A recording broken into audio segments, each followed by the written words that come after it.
జగన్మోహన్ రెడ్డి విలువ ఎప్పుడు తెలిసిందంటే, కూటమి వచ్చిన తర్వాతే నా విలువేంటో తెలిసింది. నేనుంటే కనీసం ఏదో ఒక బటన్ నొక్కి ప్రజలకి డబ్బులు వేసేవాడిని. కానీ కూటమి వచ్చిన తర్వాత ఏం జరుగుతుందో అర్థం కాలేదు.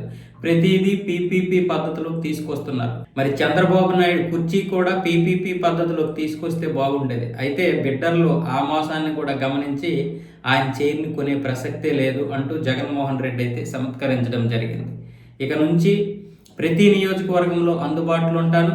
అలాగే కార్యకర్తలకి, నాయకులతో అందుబాటులో ఉంటూ ఆ నియోజకవర్గం కష్టాల గురించి తెలుసుకుంటాను.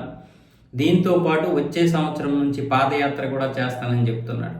మరో 3 సంవత్సరాలు కళ్ళు మూసుకుంటే అధికారం మారుతుంది. మళ్ళీ నేనే వస్తాను. ఖచ్చితంగా బటన్ నొక్కుతాను. మీ అందరికీ మళ్ళీ మంచి రోజులు వస్తాయి. ఈరోజు కూటమి ప్రభుత్వం వచ్చిన తర్వాతే నా గురించి మాట్లాడుకుంటున్నారు. జగన్ ఉంటే కనీసం ప్రతిరోజు లేదా ప్రతి నెల ఏదో ఒక బటన్ నొక్కేవాడు అంటూ మాట్లాడుకుంటున్నారు. కాబట్టి కూటమి ప్రభుత్వం మీద ఇప్పటి నుంచే ఈ విధంగా వ్యతిరేకత వ్యక్తమైందంటూ జగన్మోహన్ రెడ్డి అయితే మాట్లాడుతున్నారు. మరి ఈ బటన్ నొక్కి ఎంత కోల్పోయాడో, ఈ బటన్ నొక్కడం వల్లే జనాలు కూడా అసహించుకొని ఈయన్ని ఓడగొట్టారనే విషయం కూడా గమనించలేకపోతున్నారు. ఇప్పుడు జగన్మోహన్ రెడ్డి వచ్చే ఎన్నికల్లో గెలవచ్చు, గెలవకపోవచ్చు, అది కాదు సమస్య. ఆయన ఇప్పటికీ ఆ బటన్నే నమ్ముకుంటున్నాడు. ఇప్పుడు ఏం చేయాలి? ఇప్పుడు కూటమిని ఎదుర్కోవాలంటే మనం క్షేత్రస్థాయిలో ఏం చేయాలి? చేసినటువంటి తప్పులేంటి, లోపాలేంటి, అవి గమనించడం లేదు జగన్మోహన్ రెడ్డి.